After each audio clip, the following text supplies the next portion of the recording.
Welcome to Decades of Horror. In honor of Halloween, we'll be taking a look at some of the best horror flicks to have spooked the screens of cinema. The first real vampire movie was Nosferatu in 1922 and is also considered one of the first horror movies ever. The unauthorised adaptation of Dracula is well remembered for its rat-faced lead Count Orlok. The infamous shot of the vampire's shadow on the staircase remains one of the creepiest visuals of all time. The 30s became famous for Universal's immortal interpretations of classic monsters. The 1931 adaptation of Mary Shelley's Frankenstein gave us the immortal phrase, "It's alive!" a line that was not actually included in the original work. Oh, it's alive! It's alive! It's alive! It's alive! Boris Karloff's somber performance as one of literature's earliest science fiction monsters drew critical acclaim, and after 83 years, it's still as haunting as ever. Another legendary monster appeared in the 1940s via Universal's The Wolfman. The film is famous for its transformation lap-dissolve sequences, where the Wolfman makeup was applied in between takes and merged together. The resulting scene terrified movie audiences for years to come. Make them listen to me before it's too late! Listen to me. Please listen. If you don't, if you won't, if you fail to understand, then the same incredible terror that's menacing me will strike at you! Horror movies can show us what we're really afraid of, and nothing demonstrates that better than 1956's Invasion of the Body Snatchers. This tale of pod people replacing humans was an apt metaphor for America's fear of a communist invasion. They're here already! You're next! They're coming to get you, Barbara.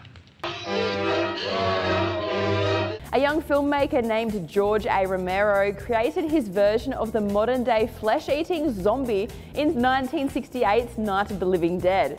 A thrilling tale of bickering survivors trapped in a farmhouse and pitted against an ever-growing army of walking corpses, this horror classic was one of the first movies to feature an African-American protagonist, setting a new benchmark for the genre.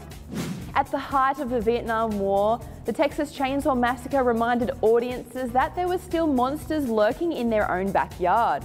Although remembered for its gruesomeness, the original Texas Chainsaw Massacre left most of the violence off-screen, letting your imagination colour in the grisly scenes.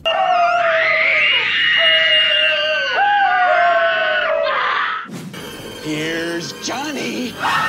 In the 80s, legendary filmmaker Stanley Kubrick adapted horror writer Stephen King's The Shining into a fantastically memorable work of psychological horror. The film's early use of Steadicam turned the Overlook Hotel into a menacing maze, while terrifying jump edits revealed the hotel's sordid past.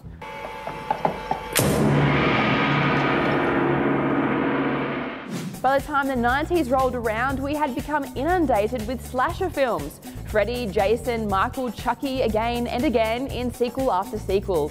Wes Craven turned the genre on its head in 1996's Scream. This time the victims were genre savvy, but so was the ghost-faced murderer stalking them. Scream was brilliant enough to satirise its roots whilst keeping up the scares. Do you like scary movies? Then put down that phone and go watch Scream. Do you have a boyfriend? No. You never told me your name. Why do you want to know my name? I want to know who I'm looking at.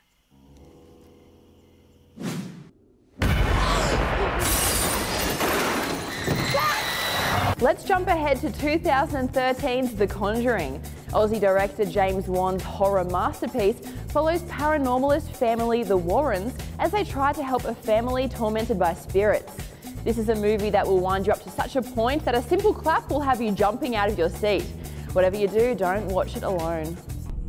My God, it's standing right behind you.